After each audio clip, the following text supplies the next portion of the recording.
So good afternoon, everyone, or whatever time period is wherever you are in the world. I saw that there were people joining us, as Linda Kay mentioned, from all types of countries.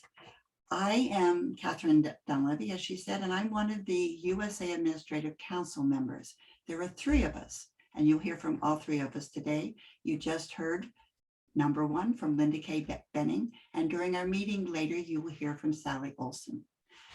So what makes OIDFA so special is a community with a wealth of knowledge. And today we are lucky recipients. I did not realize when I asked Kirsten Brinkmann if she knew anyone who would speak to OIDFA USA about German lace, that I was opening a treasure trove of information. Both Kirsten and Elda have been studying and making lace for 35 years. I wish I could claim that. Kirsten as a designer and a training expert, and Elda as a historian, and they both make gorgeous lace. They have often worked together on projects. And the work study groups, which are a part of OIDFA, is one of the projects in which they have worked. Each work study group studies the lace in their country and then creates a book. And the books which have been published are just absolutely beautiful. The German group has published 5 books. First book that the German group published was in 2006. Elda has written articles in all 5 books, and Kirsten's name appears throughout because she included many articles. The two of them have also worked together on the Erasmus Plus project, lace, but is called Bobbin Lace, LACEE, which we will hear about later. In case you've been looking at the OIDFA bulletins, you should recognize that both of our speakers today have articles. In the number 1 for 2022, there's one about the Erasmus Bobbin Lace project. In the winter issue of last year, Kirsten has an article. So we have ladies who are speaking to us who have written many articles and have a wealth of information. Their CVs are so long and so impressive, but I think you'd rather hear from them than from me. So I think that I envy these ladies. I don't think it, I know it. I envy these ladies, their years of learning and knowledge. And today we are the lucky ones to be on the receiving end. So if you have questions during the talk, as Linda Kay said, put them in the chat and we will answer them during the Q&A. So Kirsten, it's all yours. Wow. Thank you, Catherine. I'm very impressed. Thank you so much. I will start with the first slide and our introduction. No, that's not the wrong way. And then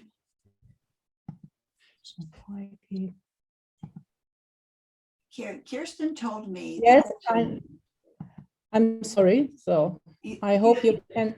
You mentioned to me that you recorded the. Yes, but this is the introduction.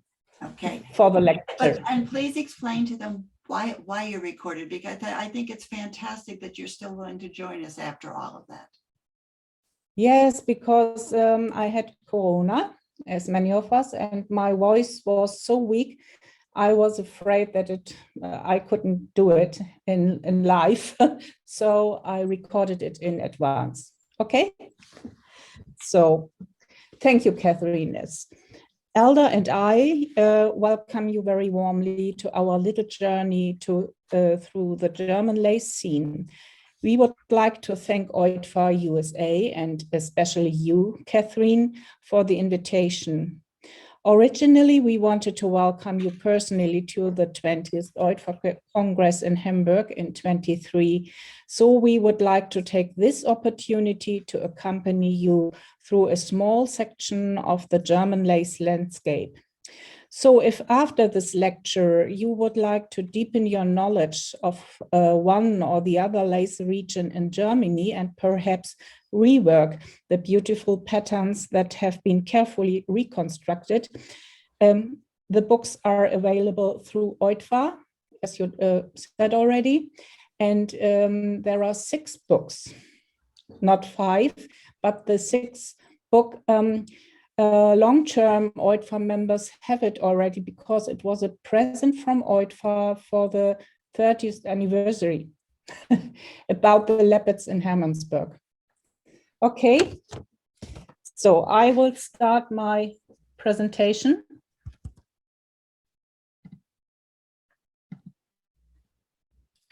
The history of lace production has developed very differently in the countries of Europe and remains largely in the dark. In contrast to the 3 large producing countries, Italy, Belgium, and France, the beginning of bobbin lace in Germany lies probably more in the environment of textile handicrafts in the private sector. In the early days, the circle of interested people was probably the nobility and the wealthy bourgeoisie, and many convent women also came from these social classes. For women in earlier centuries, lace making, like other textile handicrafts, was an occupation befitting their status. The mother of the German poet Johann Wolfgang von Goethe lived in Frankfurt. In a letter written 1790, she described lace making, reading, playing the piano, and chess as her hobbies. In another letter, she wrote that she was making Brabant lace for her grandchild's christening set. In parallel with individuals, there are regions or localities where bobbin lace was made commercially. In many cases, these were economically weak areas where agriculture could not feed the people. Here we have more sources and materials. Of course, this lecture doesn't claim to give a complete overview of bobbin lace making in Germany. We can only look at individual regions where bobbin lace was and still is made.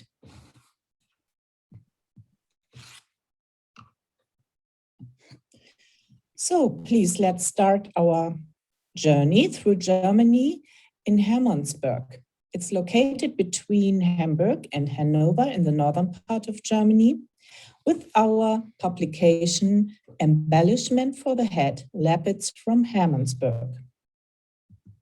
In Reclam's Lexicon of Fashion and Costume, Ingrid Loschek describes the leopard, we call it barbe, the French word for beard, as a kind of stomacher, which was attached to the veil or cap.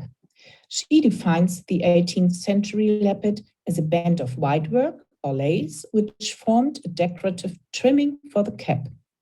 In the 18th century, the leopard experienced its peak in European fashion. Masterpieces in various techniques, such as Brussels and Valenciennes, were on the highest finest, and the motifs were so close together that a net ground was hardly necessary. As it is in fashion, the patterns became more discreet in the second half of the 18th century, and the decorative ground took up more space. At the end of the 18th century, only small flowers were scattered here and there in the ground. Then the fashion was over. But because the lace was so precious, the leopards were separated and used as an independent accessory and was sometimes worn around the neck like a scarf. After the French Revolution, new developments in lace occurred, and leopards with very narrow middle parts and wider rounded ends emerged. Other designs were produced in England in particular, but besides Malta, France, and Belgium, Germany also played a role in the production of leopards, mainly in the Gepür and Cluny technique. Black lappets made of silk were particularly popular. Around 1900, this fashion passed its peak and ended with the First World War. As can often be observed in the history of fashion, fashion trends were only taken up by the rural population when they were already on the wane in urban areas. This also happened in Hammersburg. Here, the black lappets and fanchons were only worn from the beginning of the 20th century. Looking at the church history of this region of Germany, strictly conservative customs held in Hammersburg for a very long time. Women had to cover their heads with a cap when going to church, or so it was inferred from the Bible. At the beginning of the 20th century, the cap was replaced by a black band or lappet. They were worn for confirmation until 1968, which no longer suited the girls' often fashionable short-cut hair.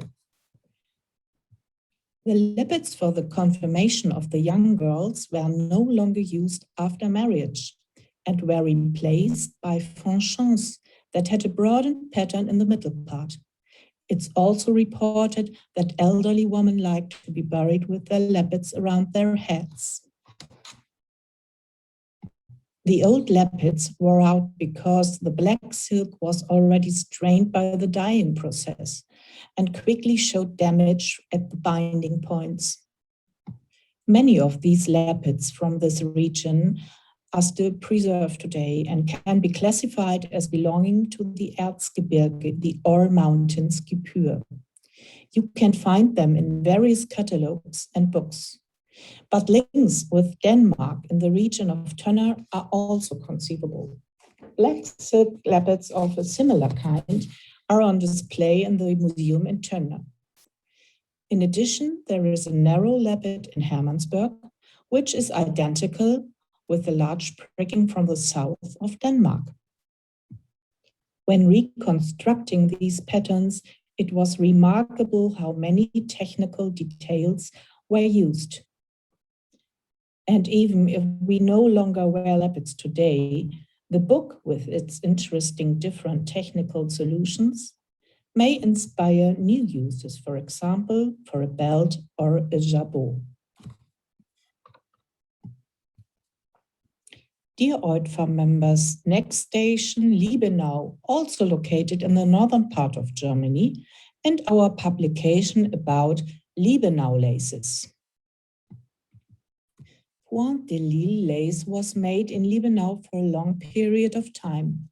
The beginnings are not documented.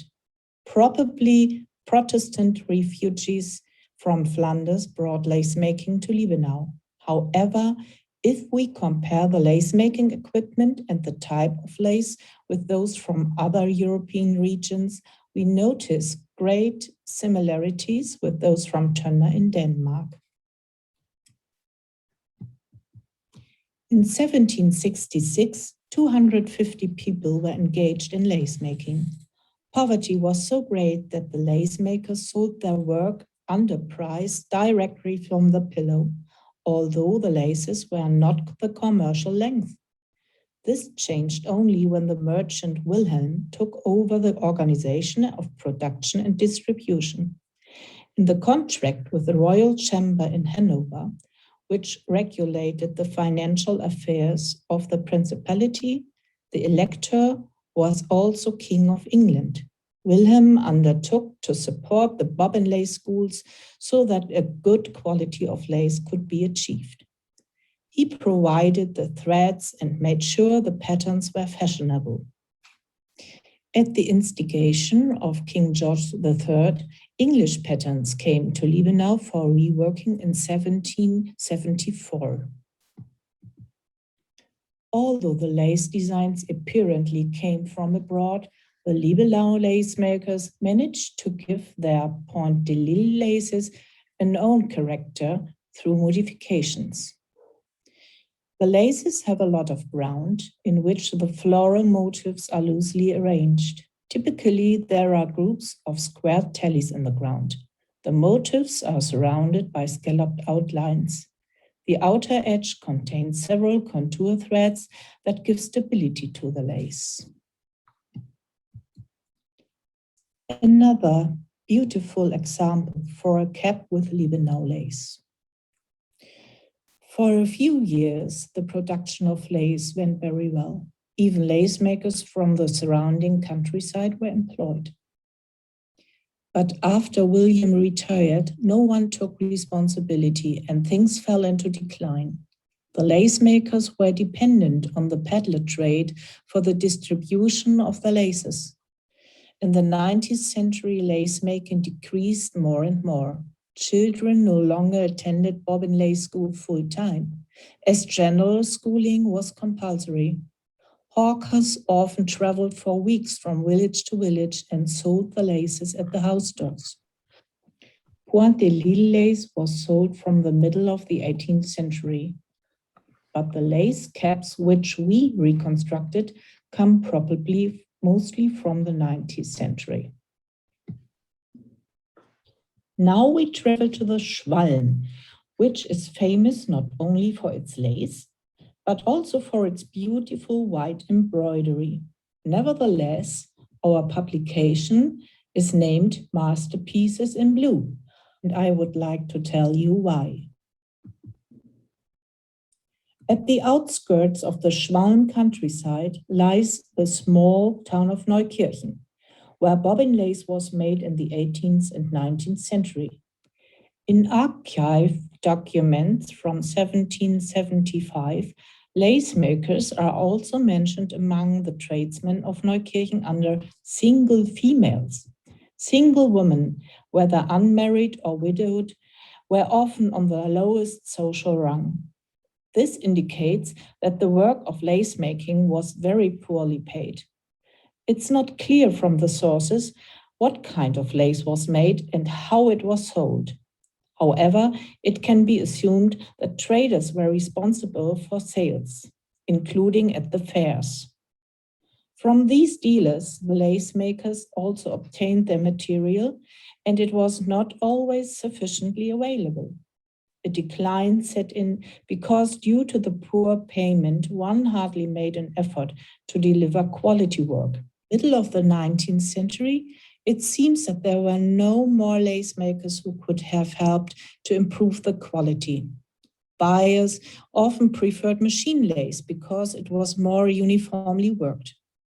But in the sources, the durability of the Neukirchen laces is mentioned positively. The Schwaben gained a certain fame in the 19th century because of the striking woman's folk costume.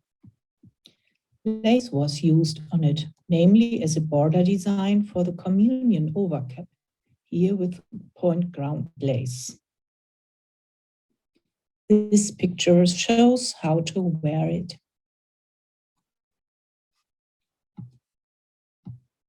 The lace was also used as a border of the richly embroidered show handkerchiefs and as a sleeve trimming for the beautifully embroidered bodices. These mentioned parts were made of fine batiste, and then they were dyed dark blue after being finished as a whole. Initially, dyeing was done with the decoction of the roots of the dyer's madder, and from about 1845 with indigo. A dyer had brought back recipes for indigo from Hungary, and the results were impressive. For working freehand lace, you don't need a pricking. The edges are straight and only here pins are set.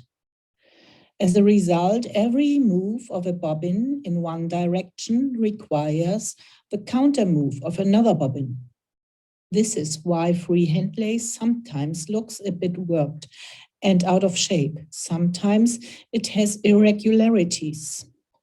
If a motif in half stitch is to be anchored at the certain point in the ground, this is not done by setting pins, but by the fixing stitch.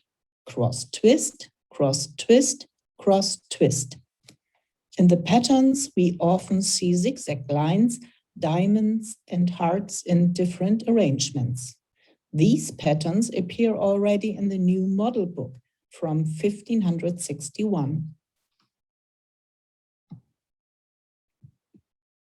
Now we are off to the famous Black Forest. This time we will not enjoy the delicious Black Forest cake, but look at the beautiful laces. You can find more information and reconstructed patterns in the publication Gold and Silk. The oldest forms of Black Forest costume date back to the 16th century. At that time, there were hardly any differences between town and country. However, due to the rapid change of fashion in the Baroque and Rococo periods, the rural population could no longer keep up. In the villages, the peasants either made their own clothes or had them made by local craftsmen. Already at the end of the 19th century, there was a decline in the wearing of traditional costumes. The tradition was only followed during church festivities, harvest Thanksgiving, and church fairs. Leading personalities became involved early on in the preservation and maintenance of the costume. Costume associations were founded and large costume festivals were held in Freiburg in 1895 and in Haslach in 1899. Grand Ducal family also supported the development and took part in the festivals. Since there were no longer any dress codes in the 19th century, the costume and especially the design for the caps continued to develop. Women's bobbin hats are world famous, trimmed with red woolen balls for young women, with black ones for married women, curved straw hats under which a black cap trimmed with plain lace is worn. A remnant of a custom of the 18th century and in a modified form in the 19th and 20th century to also decorate the headdresses of the traditional costumes in the Black Forest with lace. The painting on the right shows a young woman from the Gutach Valley with an undercap. She's not yet wearing a hat. This was worn on Sundays and holidays only in adulthood over the undercap. The face is framed by a broad but delicate lace, either black handmade lace made from silk or machine lace. And it's folded into small pleats at the level of the temples and eyes. This type of lace can also be found in other parts of the Black Forest.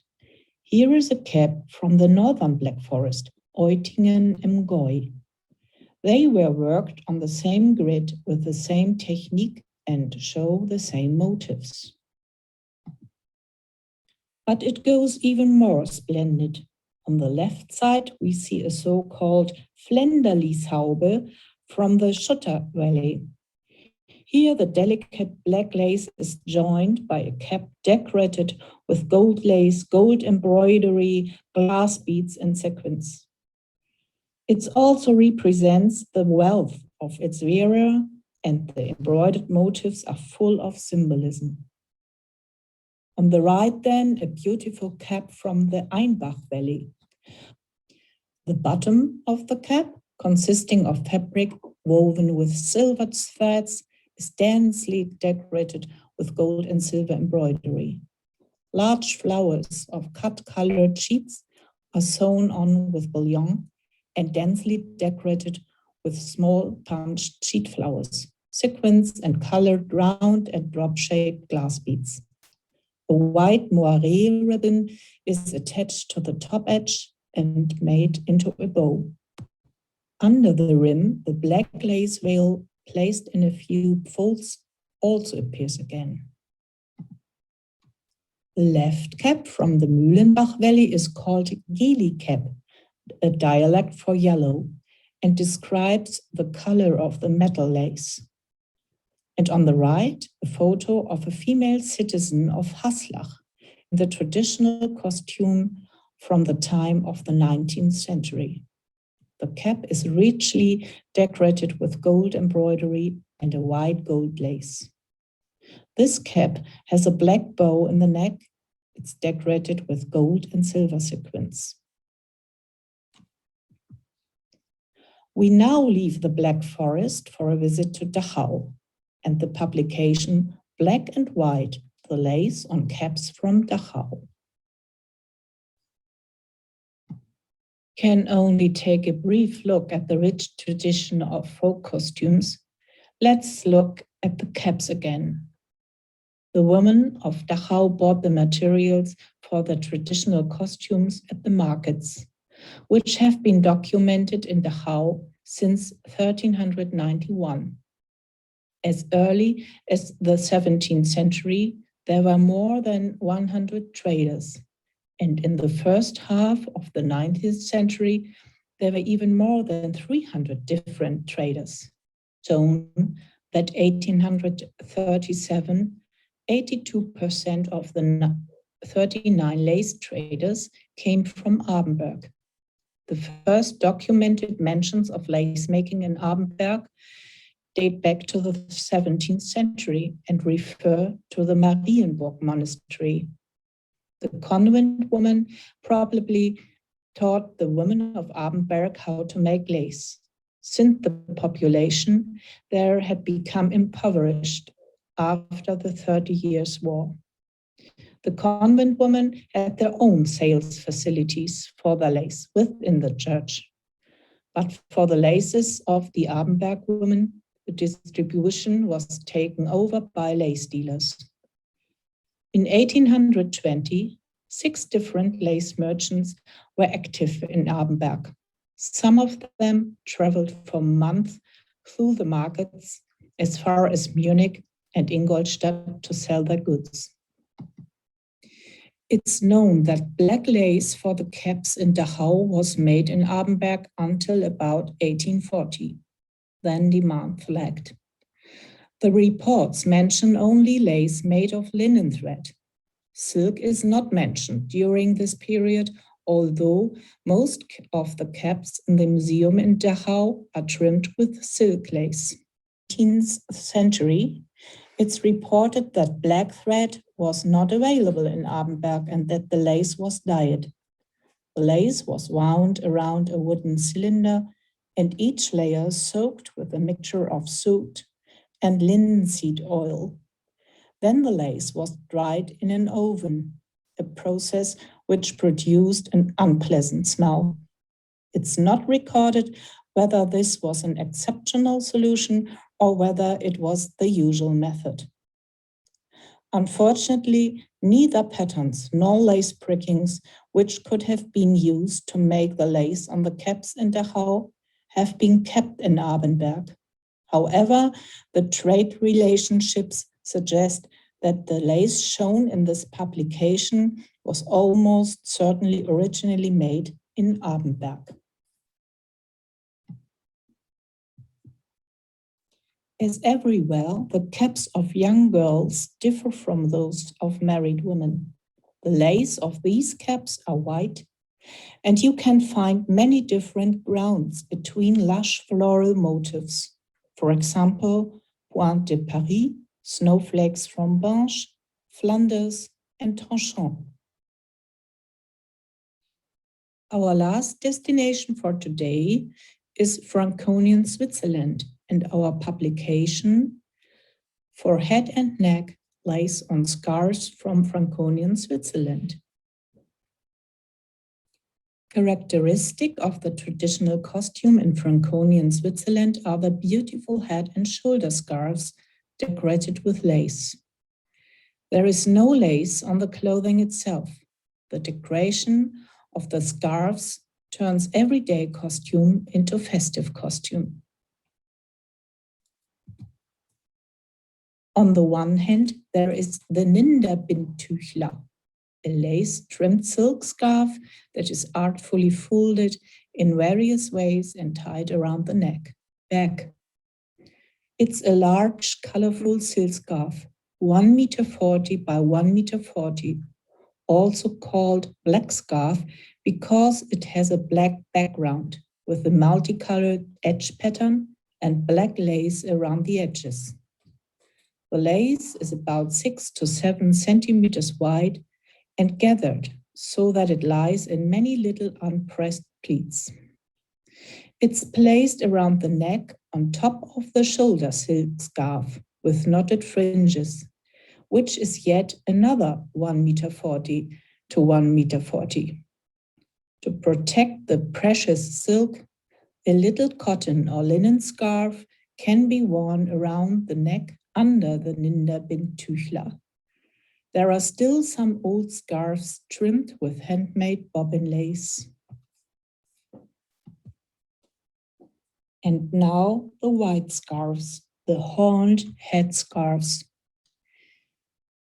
It has its name from the two corners which stand out prominently from the headscarf after it's knotted above the forehead. Married women wear it on high feast days. These square scarves with an edge length of 1.20 m to 1.50 m are unique. They are not only edged with lace, but also beautifully embroidered. Different materials are used. The winter scarves are made of warmer, more closely woven and thicker materials, and summer scarves are made of finer, lighter linen or cotton cloth. The corners are decorated lavishly with whitework embroidery. Every scarf is unique. That's because every woman chose the motifs of her own scarf together with the embroiderer. There was always a tree of life, always flowers and leaf motifs, as well as hearts arranged according to special specifications. But the details depended on her finances. A variety of embroidery stitches are used.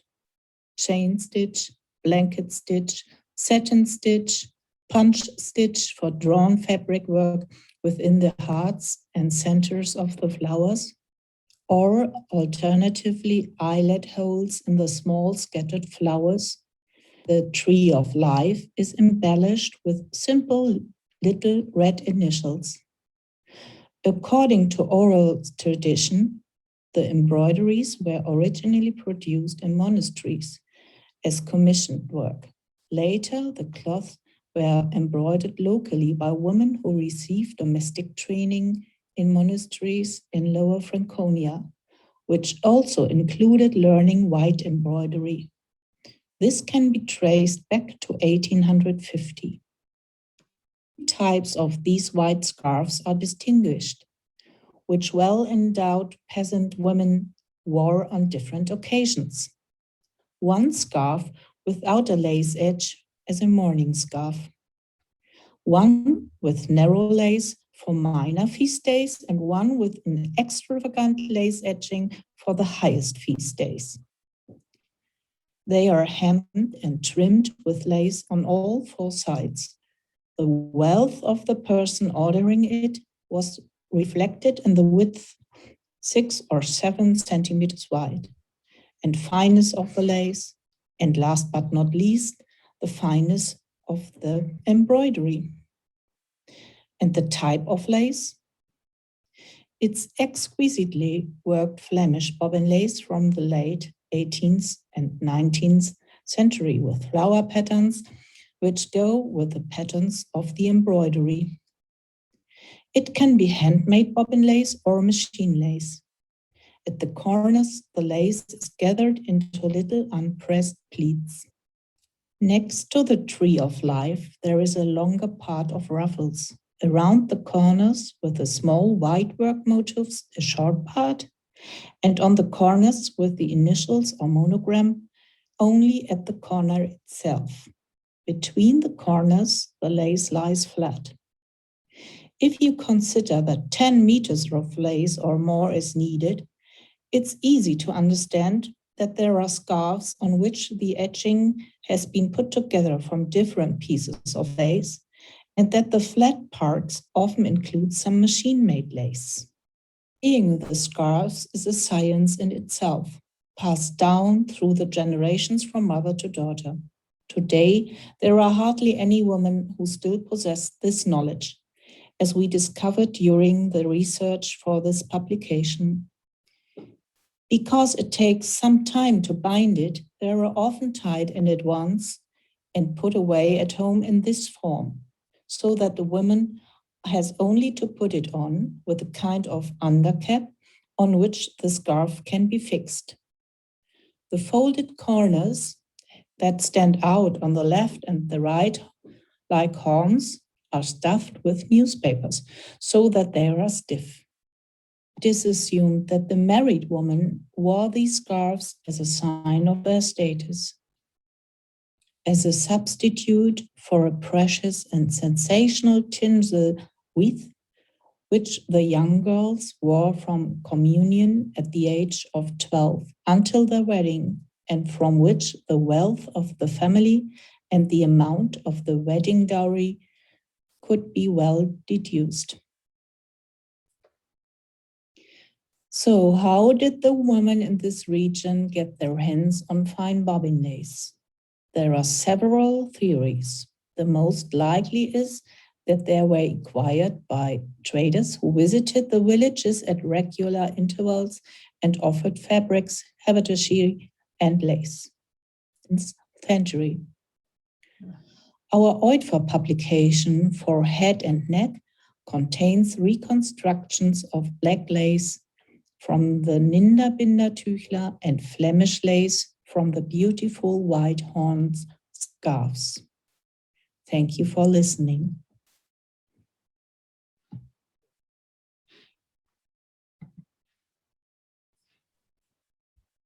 Unbelievable. I'm sure all of you feel exactly the same way. Thank you. There is so much knowledge in these books, and it turns out I have 5 of them, not 3 of them, as I watch the covers. Ah. So they are available for people to be able to borrow. Someone wrote a note about the thread, wondering where the thread was made for the lace during these periods. Do you have any research on that? No, we have no information about this. We didn't do the research about this. Okay. One of the pictures that Kirsten showed was of some women in Dachau, and someone made a comment about the socks. Mm-hmm. Are they lace, I assume? No, they are knitted. They're- They are knitted with blue wool and decorated with a white or black thread which is knitted with the blue wool. And there are several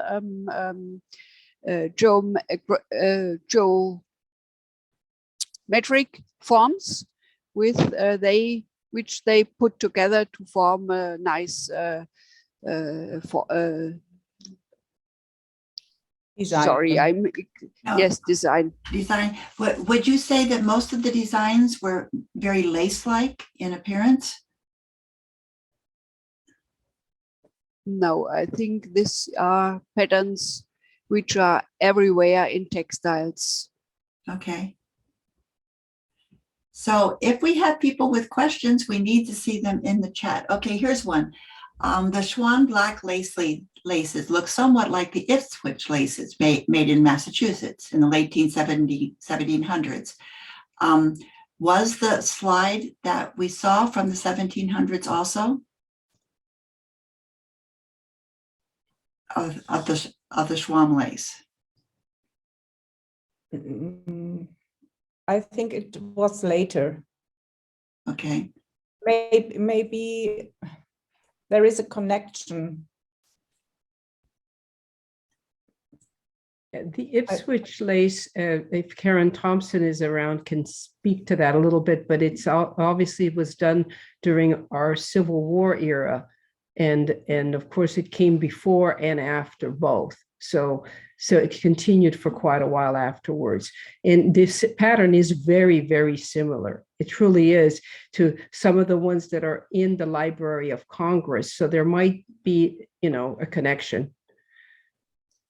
Yes, would be interesting to. Karin research. is on if anybody wants. Karin, if you want to unmute and add anything. No, just one of the patterns specifically looked very much like some of the Ipswich patterns. So I was one of the black silk ones.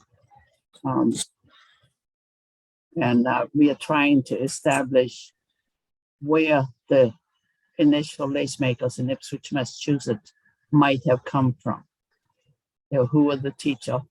And so any connection is just very interesting.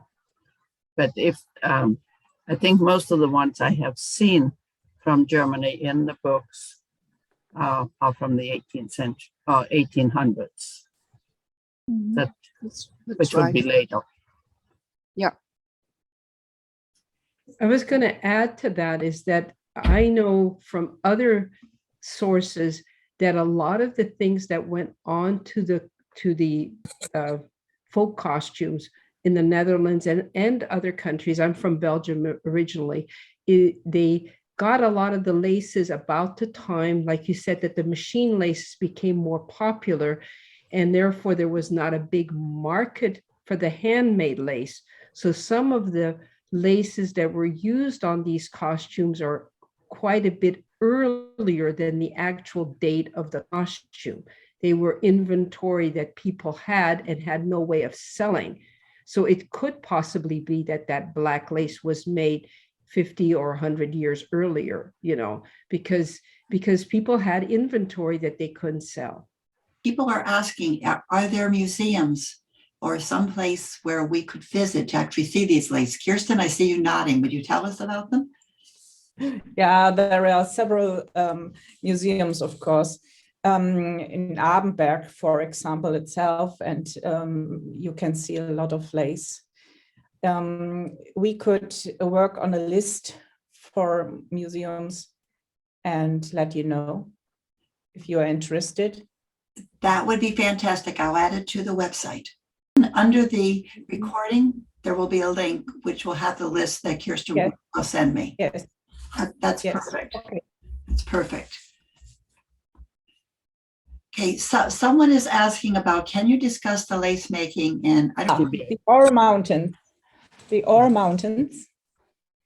This is a very important area for lace making in Germany, of course. But in this lecture, we only talked about the laces of the publications. And here especially the laces on caps, because Marianne Stang and Anneliese Wienans have a large, amazing collections of caps and laces, and so that came first. But it's a very important area for lace making. It's another thing. The Erzgebirge was in the southeast of Germany, and it was a long time separated from Western Germany. When we began to study with our group, we had lots of items to research from Western Germany. And in Erzgebirge, they have an own association. And Marianne didn't want to have she thought they can do their own research. It's not necessary that we do it because we are all from Western of Germany. I think nowadays it would be a great thing if Eastern people from Erzgebirge would join us and to make another research, perhaps on costumes with lace, which are original from Erzgebirge. But this can be maybe something of future. There's also a question about the origin of the patterns for lace in Germany. Are there any specific to Germany, or where did they originate? There was always influence from the countries around Germany. And a typical German lace, is there a typical German lace only for Germany and nowhere else, Elda? No, I think No. there are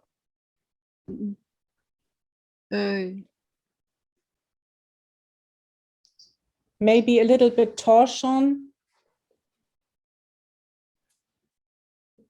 the earliest patterns we know are from this new model book from the 16th century. There are many patterns in it, and this book was printed in Basel.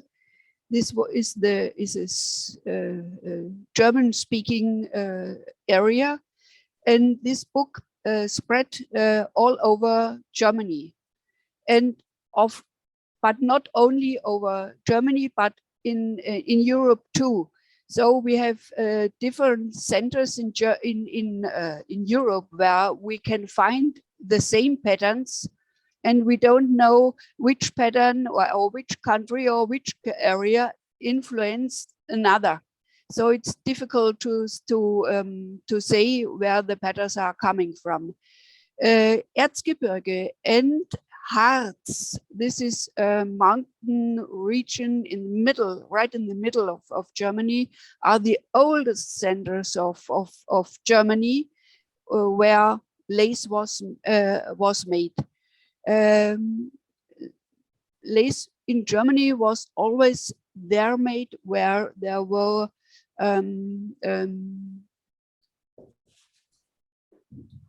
Bergbau.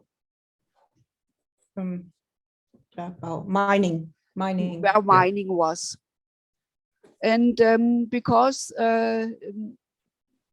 when mining went down, the people needed an income, and the women made lace. This is always combined, mining and making lace. That's the same story we heard when we were in Slovenia for the OIDFA conference. It's right, yeah. We think that the mining people from Erzgebirge came to Slovenia when when the silver mining was going down in the Erzgebirge. And then the men and the families looked for another possibility to earn money, and they went to Slovenia and otherwhere. Okay, so someone asked if it was possible to buy these books, and Kirsten reminded me that if you look in your bulletin on page 39, the information is on the page on how to order the books. I will also show you during the meeting where on the internet you can purchase the books as well, so that you have that available. Does anyone else have another question that they'd like to type in, or you may turn on your mic and ask the question? So Kirsten, this is Linda Kay. You talked about the museums. Are some of the exhibits, have they been digitized so that you can go to the museum if you know the name and look at the laces, or do you have to visit in person? Yes, Germany is not so modern as America is, especially USA. They try to make it available on the internet, the collections, but I don't know. I have to look it up. But I will write it down together with the museums if there is an exhibition, digital exhibition or not.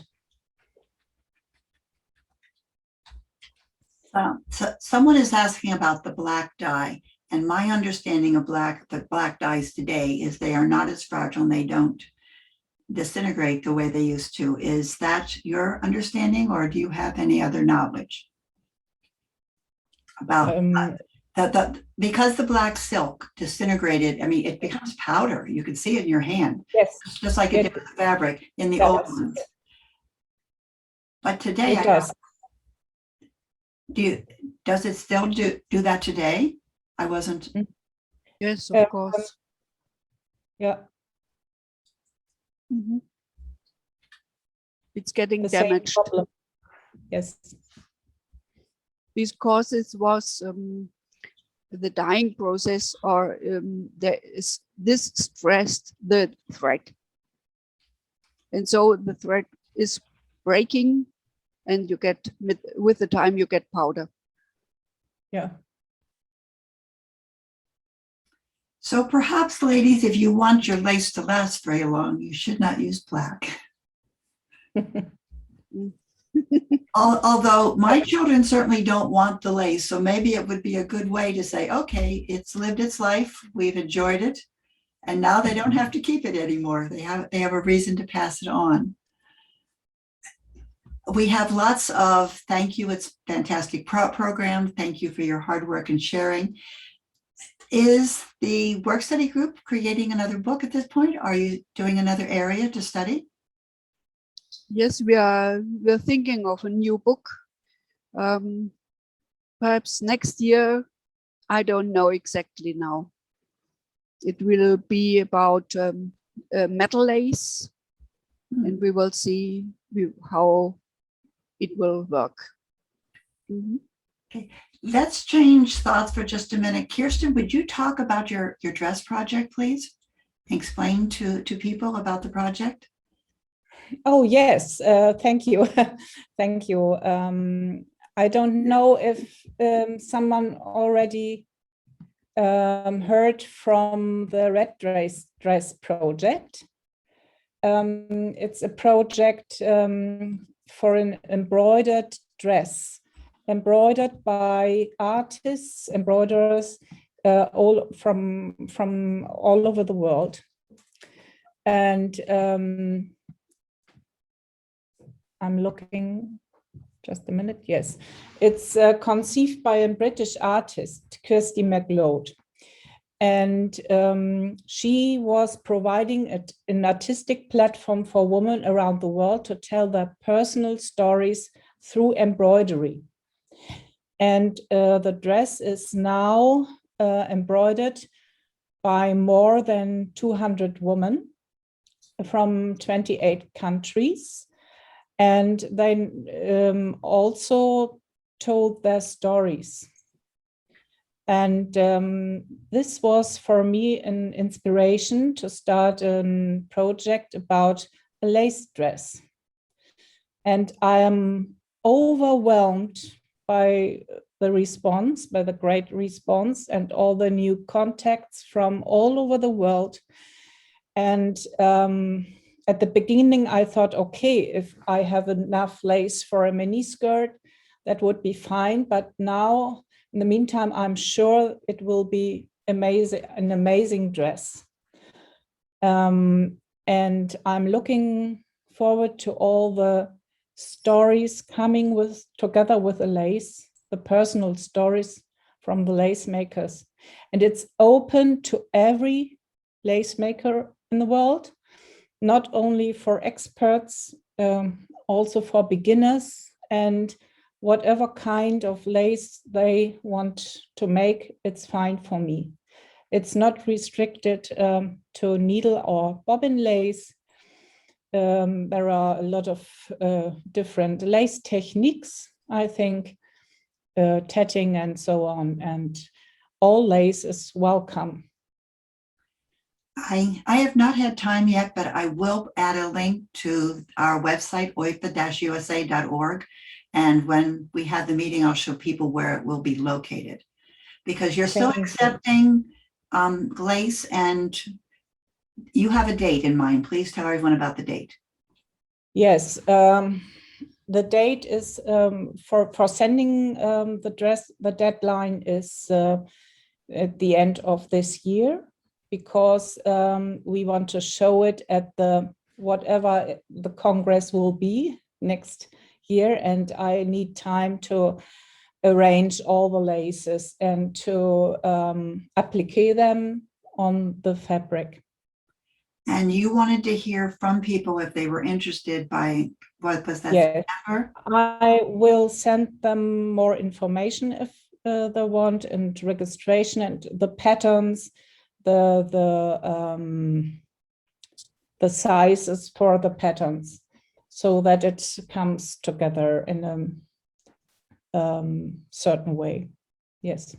Remember, Kirsten is a designer, so this is going to be a beautifully designed dress, I know. I hope so. Thank you. Oh, we know it will be. And Elda, you and Kirsten worked on the Erasmus, the bobbin lace project. Would you share the screen and show us that website? Yes. And the website will be online, was it till the end of the year or till September? No, till end of August. End of August, okay, beginning Yeah. of September. So it's important, ladies, you see this link, and I will have that on our website also. And so someone just placed in the chat the information about the red dress, so if anyone wants that link. Okay, So this is yes, tell us about it. this is from the EU project Bobbin Lacy, and it was initiated from Marianne Stang with a group Forum Alte Spitze, which I have joined, and we have worked about this, and it was a project going through 3 years, from 2018 to 2021, and we had 6 partners. Each partner had to organize a workshop, and there were about 210 learners, and they had to learn the laces from our partners. It was Spain with Hinojosa lace. It was Briut with the Briut lace, kind of colored polychrome Cluny, and then participated Italy, the Abruzzo region in the middle of Italian. They have a kind of tape lace with some freehand specialities in the lace, and there was Austria, which taught us about torsion lace and the international color code, and then was also Czechia with modern Czechian lace, and every partner made a workshop, and only a few learners and teachers could travel or travel to the other partners, but they had to spread what they had learned in the workshops to the others, not traveling learners, and so everybody had to make the same pattern and to learn about the other partners. If you go to our homepage, it is Bobbin Lacy EU. You can go, it's now open for all. You can see what we have done, and we have published the handbooks with which we have learned. And you can scroll here, and you can find every the handbooks, and you can learn and read from this from the laces we have learned. It's yeah. So will you show them at the top of the page about the learning material? I find that fascinating. Yeah, I opened it. And on the left-hand side are the handbooks listed. And the handbooks, yes, and you can look, and you have here. I have the handbook from Spain, where this was the fourth meeting, and you can read everything. You have to know that every texts are in English. You can read everything. It's not a foreign language which you can't understand. And if you scroll through the workbooks, you have the patterns, an introduction to the history of the lace, and in the end you find the patterns and many drawings how to make everything, and you can't miss. You have only to do it. It appeared when I was reading it that there were projects for students and projects for teachers. Mm-hmm. And were they different? Yes, they had to be different. The teachers had to teach the stuff, and the patterns, and the learners had to make the bobbin lace, to learn. So we could learn Hinojosa lace, we could learn the polychrome Briut lace, we could learn the modern Czechia lace, how to make the point ground lace of Czechia from Bamberg, and so on. And yeah. And if you look at the left-hand side, that little down arrow, you can download the entire book on your own computer, that entire handbook. Yeah. Which I think is just wonderful of the organization to make them available to everyone. Mm-hmm. Yeah, it's totally free. I thank you very, very much. If anyone has any questions about the projects, let's go back to seeing your face so people can ask questions about the two projects. If you'll stop sharing the screen. There you are. Does anyone have any questions about either of these two projects?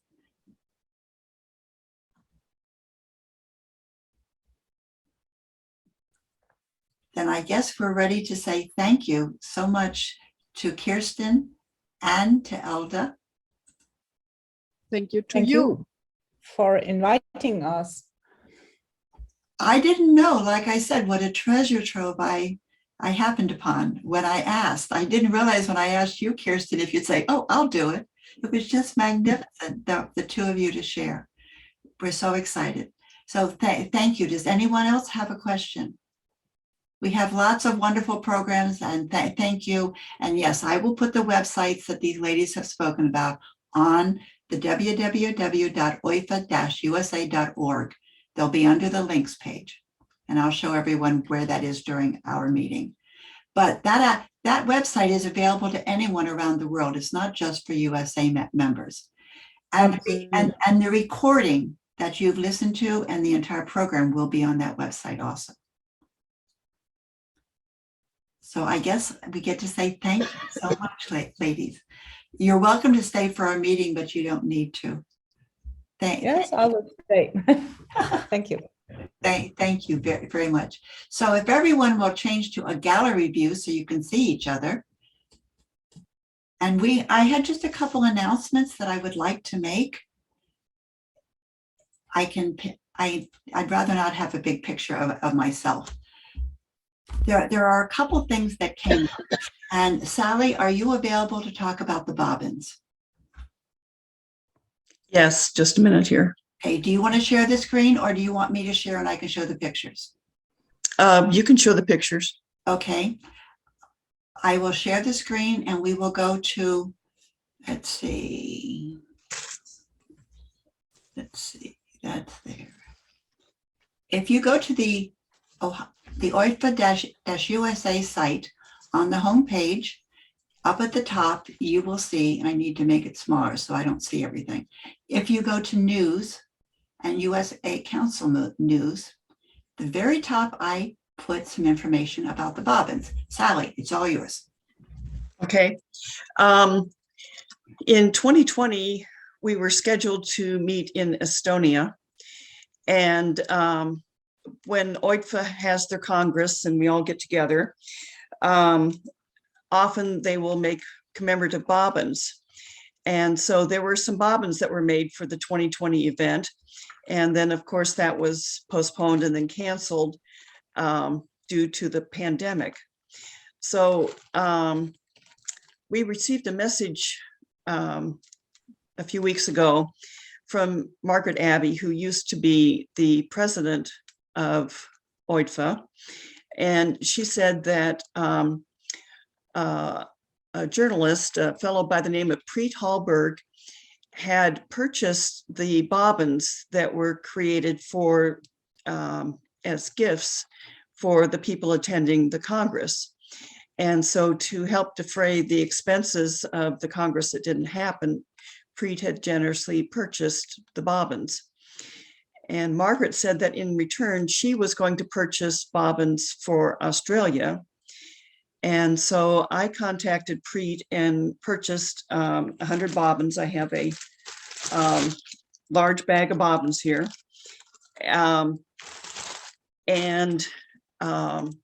I will be selling these to anyone who's interested in them.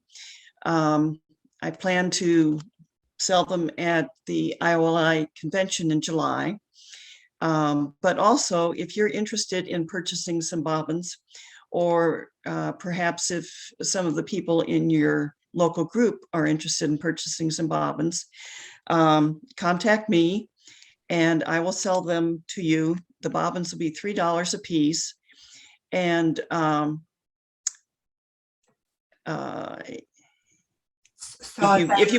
if you pick them up at the Congress, at the convention, I'll give it to you for $3 a piece.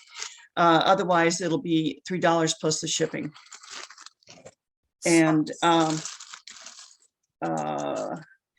shipping shouldn't be very much, but that's why, if you and some friends want to purchase it together, you can save on shipping if you want it done then. Or, if you don't want to wait for the convention in July, or you're not attending the convention in July, we'll do the shipping thing. They're, I think, just under 5 inches long, and they are just a nice basic bobbin in a light colored wood. The color of the wood does vary. And those of you that like to collect bobbins, this is an opportunity for you, and you don't even have to leave home to get some bobbins. This is the inexpensive way of buying bobbins from Estonia. And the easiest way to remember how to do it is on the oifa-usa.org site. Please click here to order bobbins. It will give you the information of Sally's email and such. Instead of just taking you directly to Sally, I wanted you to know more information. So there is a document attached to it, so you can order. Thank you, Sally. You're very welcome. Under that same page, there's news, there's USA News, OIDFA News, and there's links. And the links, at this point, I have the Erasmus bobbin lacy down here at the bottom. It will move around when I figure out, and I will add the dress project to that page as well. And on the USA Council News page, underneath bobbins, are all the different lectures that we've been listening to. Today's lecture will be there, and attached with that particular one, I will include the document, which will have all of Kirsten's museums listed. And as I find the information for the museums, if you've noticed under Lace Links, I'm going to have to create a new page. I have many museums. In fact, every museum which was visited at IOLI convention last year that Devin had to visit, all of those museums are on this page. If you know of other museums, let me know and I will add them. There's one other thing I wanted to talk about, And I need to stop sharing so I can reshare something else. We've had a conversation several times about having a lace class with an instructor. I've been in contact with a lace instructor from Spain. Her name is Elena Gonzalez, and she made a proposal for a type of lace. And I wanted to show you what the lace looked like. So if I share the screen, I'll show you where am I? There I am. Okay. These are the 3 samples of the lace that she sent me. It's Almagro lace. And apparently, according to her and her description, it's a popular lace. It's made with cotton thread. It's Finca number 40. The majority of the prickings these are her words, the majority of the prickings that we have nowadays are the same from the beginning of around the 19th century. These ones are designed to be inclusions, I think she means, for the house linen, so they're always white thread. Other features is the number of bobbins in the piece isn't fixed. You must add and take out bobbins almost constantly. She said they don't have diagrams for this lace. We make it in an intuitive ways with lots of rules. But the result of the piece depends overall with the experience of the lace maker. Note that this ancient technique has been passed from mothers to grandmother to the children by word of mouth, and they would make the same pieces all their lives, so they knew them perfectly. And that is how they achieved a beautiful lace, and on the other hand, made it a profitable lace. So she is now teaching virtually. I need another document. Let's see if I have it here. Here it is.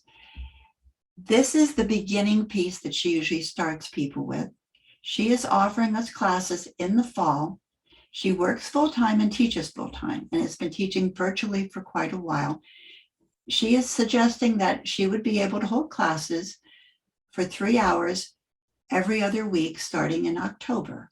So it would be every 2 weeks. Now, when she first gave me a time, it became 7 o'clock in New York. And I said, I'm sorry, 4 a.m. is a little too early. So the only time she had available was from 7, which would be 5 o'clock Spanish time. So it would be 11 o'clock was New York time. So my question to you all is, and turn on your mics, please. Are you interested in trying a Spanish lace class? The class would only be for 6 people. The class would also be not for beginners. You have to have some idea of how to do lace. She said that was very much a requirement. But there would only be 6 people, so you would have a great deal of her time and knowledge. And the fact that it isn't a lace, I said, it needs to be something different than what we can learn here.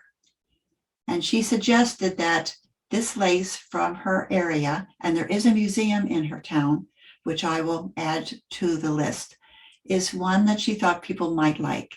The pricing will be similar to what it is for the Lace Museum.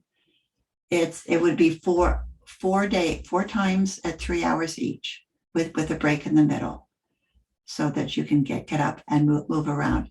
So the question is anyone interested in that type of class? Okay, come on, Janet, talk. Oh, of course. I just didn't want to, I've never been to your meetings before, and I'm a new member, but I take lace classes since I learned how to make lace in the first place during COVID. I have yet to be at a on-site class, so I take all the classes I possibly can. And I would love to see some Spanish lace. I've been to Spain. I just love the lace there, and be glad to. And probably 150, 200 is what the classes cost, but I get so much out of it. And usually you have time with the professor alone to talk to them or show them your pieces, and they, it's really a very good learning experience. I will. So that's number 1, and I'm number 2. If it doesn't, there's someone else. I would be interested. Okay, Prabha said yes. Elizabeth P. has said yes. So that's 4 of us already. Any? This is Sylvie. I may There's a small chance that I'll be out of the country for a week or two in the fall. That would be the only thing holding me back, but otherwise, sure. I have arranged with her that we will record the sessions and they will be available for a certain length of time during the course. So that if you have to miss one, because it is a Friday night, I know that, but there's nothing else. Wait, did you say it's at 11 o'clock Friday night? No, it's sorry. It's Friday night, her time. It's Friday during the day, our time. Oh, okay. Okay. No, it's Friday during, I think, well, let's check. Would someone check the calendar for me? I was going to say the chat, Laura Sanderson is in the chat saying that she doesn't have a mic or camera, but is interested. So in other words, maybe what makes sense is that I put it up. We end up taking registrations and we do a lottery and see who gets in. Would that be fair? Or do you want to do? Yes, go ahead. I'd like to say that the people in charge of the event get to be in. You know, Catherine, you put all this work in, and you did not go in a lottery, my dear. But anyway, I am interested as well. It'll be after my presidency, so I think you've got plenty of interest. Okay, we do have enough interest. People were afraid. These are the only days and times that she has available. October 7th, October 21st, November 4th, and November 18th. And I suggested we wait to the fall. We all have ILLI coming up. We have the summer coming up, and the fall seemed to work with her. And thank goodness I got her away from, 4 a.m. in the morning, guys, come on. I've done that for an OIDFA meeting, but I'm not going to take a class and be able to make any sense. And I wanted people on both sides of the United States to be able to handle it. Okay, so thank you for that support. I have been trying to make it so that even though we can't get to OIDFA events, that we have other things that we can do with OIDFA events. And I will ask her, I haven't asked her yet, if maybe she would do a talk in the fall as well, so that would introduce the type of lay she's talking about. And if we have enough interest, maybe she'll do another class for us. We'll see how it goes. Does anyone else? May I make one more suggestion, Catherine? Go ahead, Maria. Because you were saying, that maybe another class, but maybe if you just have like about the right amount for one class, but maybe a few over, that the lottery would go first to your USA members, that are OIDFA USA, since you've organized OIDFA USA. Oh, this is an OIDFA USA event. Right. This is not, I'm sorry, ladies, if you're from outside the country, this is an OIDFA USA event. We are the people who may attend this class. Yes, no, this is one of our benefits. We opened this lecture thanks to Kirsten, because Kirsten represents OIDFA outside of the USA. So we opened it to people outside the USA, but you still had to be an OIDFA member to be able to attend. And hopefully this fall, we will have another lecture that we can plan as well. But I really wanted to find out about the class before I said to Elena, well, would you do a talk for us? Cynthia, talk. Yes, I would like to change the subject. Is there any lectures possibly coming up on needle lace as opposed to bobbin lace? Well, I'll have to see if I can find a speaker. Maybe Kirsten knows someone whom she can recommend, and I'll ask other AC members as well. Loretta is teaching at the Lace Museum in California. Lace, needle lace, a class. Right. Okay. Yeah. But hopefully I can people asking for a tatting lecture too. So we've got lots of topics to cover. And we will keep looking for people. It's the people within the United States, most of us have access to those people. So we've been trying to find lectures of people who are outside the United States, so that OIDFA being international, you can have that feeling of greater knowledge. Okay, Cynthia, you need to turn on your mic and then you can talk. No, Cynthia, I turned it off again, so I'm sorry. as far as needle lace, there are several kinds in Italy and Spain that you might be able to find some teachers and some speakers for, because I've had it mentioned briefly by other teachers I've taken classes from. It's not a problem finding a teacher of it. It's a problem finding someone who is willing to do a virtual lecture, because that's it. So we'll work on it. Okay, Maria, what's next? Well, no, it's on this subject.